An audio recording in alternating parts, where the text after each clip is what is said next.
మీ శ్రేయస్సు కోసం చేసే పూజలు, హోమాలు, యజ్ఞాలు ఇప్పుడు ఒక్క క్లిక్ దూరంలో వేదమందిర్.com. ఓం గం గణపతయే నమః. స్వర్ణలక్ష్మి నమస్తే అస్తు. పరబ్రహ్మ స్వరూపిణి రాజ్యం దేహి ధనం దేహి సర్వకామాంచ దేహి మే. 12 రాసుల వారికి లక్ష్మి, స్వర్ణలక్ష్మి అమ్మవారి యొక్క కృపా కటాక్షం వలన ప్రతి ఒక్కళ్ళకి ఆత్మజ్ఞానం కలిగి ఉండాలి. తద్వారా ప్రతి నిమిషం ప్రతి సందర్భంలోనూ సంతోషంగా ఉత్సాహంగా ఉండే విధంగా అమ్మవారికి అందరినీ ఆశీర్వదించాలని, అంతేకాకుండా రాజ్యం దేహి, మన అందరికీ మంచి పదవి, ఉన్నతమైన స్థితి, ఒక అధికారం, దర్పం అన్ని కలిగించాలని, దానితో పాటు స్వర్ణలక్ష్మి అమ్మవారు ప్రతి ఒక్కరికి ధన ప్రవాహాన్ని కలిగించాలని, ఫైనల్ గా సర్వకామాంచ దేహిమే, మనం అనుకున్న ప్రతి కోరిక కూడాను ఇమ్మీడియట్ గా తక్షణమే అమ్మవారు మనకి నెరవేర్చాలని చెప్పేసి అమ్మవారు ప్రార్థన చేస్తూ, గణపతిని కూడా మనం చేసే ప్రతి దానిలోనూ మనకి బుద్ధి సిద్ధి, చక్కటి విజయాన్ని, ఒక మంచి వివేకాన్ని కలిగించాలని, సత్ డెసిషన్స్, మంచి నిర్ణయాలు తీసుకునే విధంగా మనకి గణపతి మనకు కృప ఉండాలని చెప్పేసి ప్రార్థన చేస్తూ, మనం ఈ రోజు టాపిక్ చూసుకుంటే సూర్యుడు వృషభ రాశి నుంచి మిథున రాశిలోకి మారుతూ ఉన్నారు. దీనిని మనకి మిథున సంక్రమణ అంటారు. అంటే ఇది 12 రోజులు ఉంటుంది ఈ సంక్రమణ. మనకి మకర సంక్రమణ, మకర రాశి ఎలానో ప్రతి నెల ఒక్కొక్క సంక్రమణ వస్తుంది. ఇప్పుడు రాబోయే సంక్రమణ మిథున సంక్రమణ అంటారు. ఇది 30 రోజులు ఉంటుంది. 15వ తారీఖు జూన్ నుంచి జూలై 15 వరకు ఉంటుంది. ఈ 15 రోజులు సూర్యుడు మిథున రాశిలో ఉండటం వలన ఏం జరుగుతుంది 12 రాశుల వారికి అని తెలుసుకున్నాం. అయితే ముఖ్యంగా సూర్యుడు మారటం వల్ల సూర్యుడు ఎలాంటి విషయాల్లో మనకి ప్రభావాన్ని చూపిస్తాడని తెలుసుకుందాం. సూర్యుడు వచ్చేటప్పటికి ముఖ్యంగా 8 రకాలైన అంశాలపైన ప్రభావాన్ని చూపుతూ ఉంటారు. ఒకటి, అందరూ బాగా గుర్తుపెట్టుకోవాల్సింది ఏంటంటే సూర్యుడు ఆత్మకారక అంటారు. అంటే మనకి సెల్ఫ్ కాన్ఫిడెన్స్, మనకి కావాలన్నా స్ట్రెంగ్త్, సోల్, ఆత్మబలం ఉండాలి కానీ సూర్యుడు చక్కగా ఉండాలి. కాబట్టి సూర్యుడు ఆత్మకారకుడు. అలానే రాజ్యకారకుడు, ఒక పదవి రావాలన్నా, గవర్నమెంట్ అథారిటీ, అడ్మినిస్ట్రేషన్ పవర్, వీటన్నీ రావాలన్నా కానీ సూర్యుడు మనకి స్ట్రాంగ్ గా ఉండాలి. అలానే పితృకారకుడు, father related elders, mentors, boss, వీళ్ళందరినీ కూడా మనకి సూర్యుడే రిప్రజెంటేషన్ చేస్తూ ఉంటారు. యశస్సు, కీర్తి ప్రతిష్టలు, గుర్తింపు, కొంతమందికి గుర్తింపు ఉంటుంది ఏ పని చేసినా, కొంతమందికి ఏ పని చేసినా గుర్తింపు అనేది ఉండదు. ఈ గుర్తింపు లేకపోవడం కూడా కారణం కూడా సూర్యుడు వాళ్ళ జాతకంలో సరిగ్గా లేకపోవడం అని గమనించుకోవాలి. పదవి, అధికారం అంటే మీకు ఒక స్టేటస్, అంటే ఒక లేబుల్, మేనేజర్ నుంచి హైయర్ మేనేజర్, వైస్ ప్రెసిడెంట్, ఇలా ఒక్కొక్క లెవెల్ బై లెవెల్ ఎదుగుతూ ఉంటారు. అలాంటి పదవి, పొజిషన్ మీకు రావడానికి కూడా కారణం సూర్యుడు అని తెలుసుకోవాలి. అంతేకాకుండా అధికారం, పవర్, లీడర్షిప్, కమాండింగ్ పవర్, మీరు ఒక పని చెప్తే ఎదుటి వాళ్ళు చేయగల సామర్థ్యం అంతా కూడాను సూర్యుడు మెట్టే మీ జాతకంలో డిసైడ్ అవుతూ ఉంటుంది. తేజస్సు, ఆరోగ్యం, మంచి గ్లోరీ ఉంటుంది, మీకు ఎనర్జీ ఉండాలి, బ్రిలియన్స్, చాలా చక్కగా మీ ఫేస్ అంతా ఎప్పుడు కలగా ఉత్సాహంగా ఉండాలి, దానికి కూడా కారకుడు సూర్యుడు.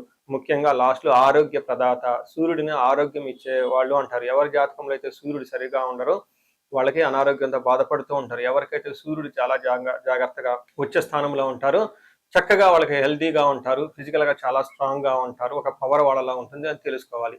ఇలా 8 రకాలైన ముఖ్యమైన కారకాలు ప్రతి ఒక్కళ్ళ జీవితంలో సూర్యుడు అనేది ప్రభావాన్ని చూపిస్తూ ఉంటారు. అయితే ఈ సూర్యుడు మిథున రాశిలో ఉండటం వల్ల ఇందాక వరకు మనం చెప్పుకున్న విషయాల్లో కొందరికి అనుకూలంగా ఉంటుంది, కొందరికి ప్రతికూలంగా ఉంటుంది. ఏ రాశుల వాళ్ళకి అనుకూలంగా ఉంటుంది, ఏ రాశుల వాళ్ళకి ప్రతికూలంగా ఉంటుందో మనం చూద్దాం. వృశ్చిక రాశి వాళ్ళు ఈ 30 days చాలా జాగ్రత్తగా ఉండాలి. ముఖ్యంగా జూన్ 15 నుంచి జూన్ 25 వరకు ఉన్న 10 రోజులు ఏదైతే ఉందో కొంచెం చాలా కేర్ఫుల్ గా, అటెన్షన్ గా ఉండటం చాలా ఇంపార్టెంట్. ఎందుకంటే సూర్యుడు 8వ స్థానంలో ఉండటం అంత మంచిది కాదు. అటు సూర్యుడు 8వ స్థానాన్ని కొంచెం అన్ఎక్స్పెక్టెడ్ గా చేంజెస్ ఉండే అవకాశం ఎక్కువగా ఉంటుంది. మీరు ఏదో ఎక్స్పెక్ట్ చేస్తుంటే అన్ఎక్స్పెక్టెడ్ గా పరిస్థితులు తలకిందులయ్యే అవకాశం ఉంటుంది. మీ ప్లానింగ్ కానివ్వండి, మీ ఆలోచన కానివ్వండి, మీ మీటింగులు, మీ యొక్క కీర్తి ప్రతిష్టలకి భంగం కలిగే విధంగా చాలా పనులు జరిగే అవకాశం ఉంటుంది. ఏదికంటే కానీ మీరు అనుకోని విధంగా అన్ప్లానెడ్ గా జరిగే అవకాశం ఉంటుంది. మనకి సంస్కృతంలో మహర్షులు ప్రాచీన జ్యోతిష శాస్త్ర గ్రంథాల ప్రకారం చూసుకుంటే యాన్షియంట్ స్క్రిప్చర్స్ లో ఏమని రాస్తుందంటే దుర్దోష శత్రు సంవాదో గమనాగమన వ్యధ దుఃఖ వార్తాశ్రుతం చైవ అష్టమస్తే యథా రవిహి అని చెప్తారు.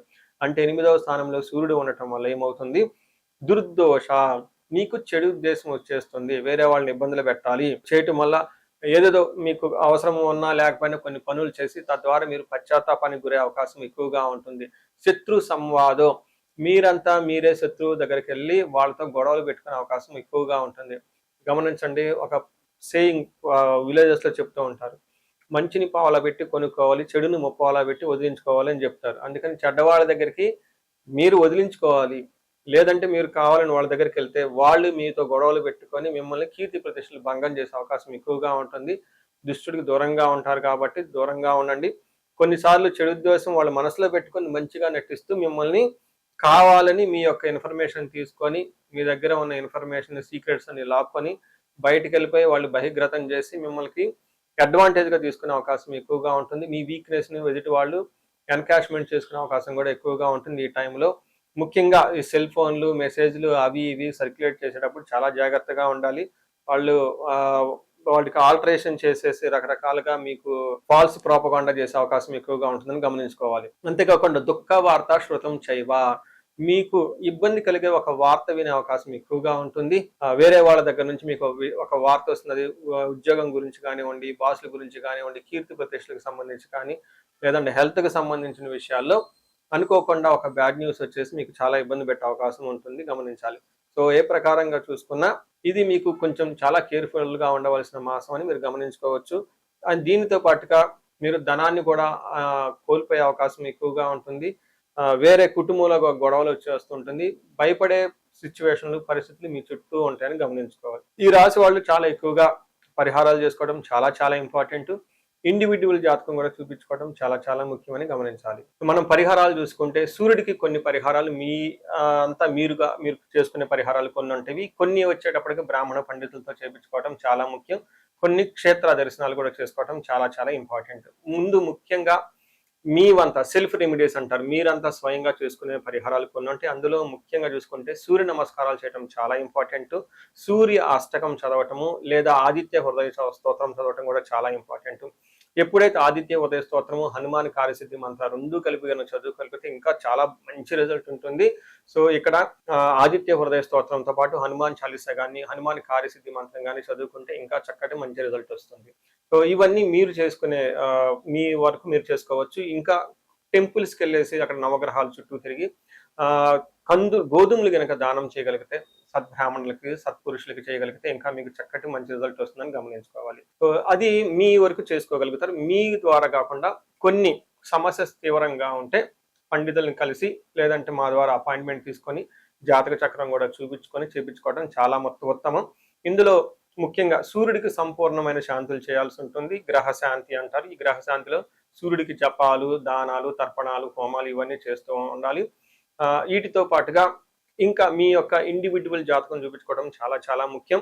ఎవరికైతే మీ యొక్క ఇండివిజువల్ లైఫ్లో మీకు ఏజ్ 35 to 45 మధ్యలో ఉండి 40 years ప్లస్ ఆర్ మైనస్లో ఉన్న వాళ్ళకి ఎక్కడైనా మీకు లైఫ్ స్టాగ్నేటెడ్ కనిపించింది, అప్పటిదాకా సక్సెస్ఫుల్ ట్రాక్ రికార్డు ఉండి ఇక్కడ ఎందుకో ఆగిపోయారు, గ్రోత్ లేదని మీకు అనిపిస్తే ఒక్కసారి కాల్ చేసి అపాయింట్మెంట్ తీసుకోండి, మీ జాతకం చెక్ చేసుకోండి. నేను 35 to 45 ఏజ్ గ్రూప్ రీసెర్చ్ గ్రూప్గా చేస్తూ ఉన్నాను.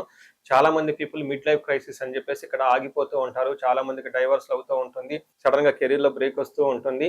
సో ఈ మిడ్ లైఫ్ క్రైసిస్ని మన ఆస్ట్రాలజీ, వేదిక్ ఆస్ట్రాలజీ ఎలా డీల్ చేస్తుంది, దాంట్లో ఏమేమి ఉంటాయి అని చెప్పి తెలుసుకోవచ్చు. ముఖ్యంగా జ్యోతిష శాస్త్రం ప్రకారం గ్రహ శాంతులు అని ఉంటాయి, గ్రహ దోషాలు అని ఉంటుంది. మీ యొక్క దశలు తెలుసుకొని వీటిల్లో ఏదైనా ఒక గ్రహం దోషం ఉండటం అయితే మీరు స్టాగ్నెటెడ్ అయిపోతారు. దాన్ని ఎలా బయటకు రావాలని పరిహారాలు తెలుసుకోవాలి. వీటితో పాటుగా మీకు ఏమైనా శాపాలు ఉంటే పితృశాపం, కాలసర్ప దోషము, ఇలా మాతృశాపం, స్త్రీ శాపం, ఏమైనా యాక్టివ్గా శాపాలు ఉన్నాయా, ఈ శాపాలు ఉండటం వల్ల కూడాను మీరు లైఫ్లో గ్రోత్ లేకుండా ఆగిపోయే అవకాశం ఉంటుంది. సో ఎవరికైనా సరే ఎలాంటి ప్రాబ్లం ఉన్నా ధనానికి ఇబ్బంది పడిపోతూ ఉంటే స్వర్ణలక్ష్మి విశేష హోమం చేయించుకోండి. మీకు వీసా స్టాంపింగ్, H1B, లైక్ ఎక్కడన్నా ఉద్యోగంలో ఎక్కడన్నా బ్రేక్లు వచ్చి ఆగిపోతూ ఉన్నా, లేదంటే ఫైనల్ రౌండ్ దాకా వచ్చి మధ్యలో ఎక్కడన్నా ఆగిపోయినా కానీ మీకు ఇలాంటి వాళ్ళకు కూడాను మన్యు పాశుపత అభిషేకము, రుద్రాభిషేకం చేయించుకోవడం చాలా చాలా ఇంపార్టెంట్. భార్యాభర్తల మధ్య గొడవలకు అన్యోన్య దాంపత్య పాశుపతం చేయించుకోవటం. ఎవరికైనా సర్పాలు, కాలసర్ప దోషాలు, మహాకాలసర్ప దోషాలు అంటే కాలసర్ప దోష నివారణ పూజలు, పితృదోష నివారణ పూజలు మీ యొక్క జాతకం చూసుకొని ఇవన్నీ చేసుకోవటం వల్ల జీవితంలో 10 రెట్లు ఖచ్చితంగా వెళ్ళే అవకాశం ఎక్కువగా ఉంటుందని గమనించుకోవాలి. మీ అందరికీ అష్టైశ్వర్యాలు కలగాలని, భోగభాగ్యాలు కలగాలని చెప్పేసి కోరుకుంటున్నాను. నమస్తే.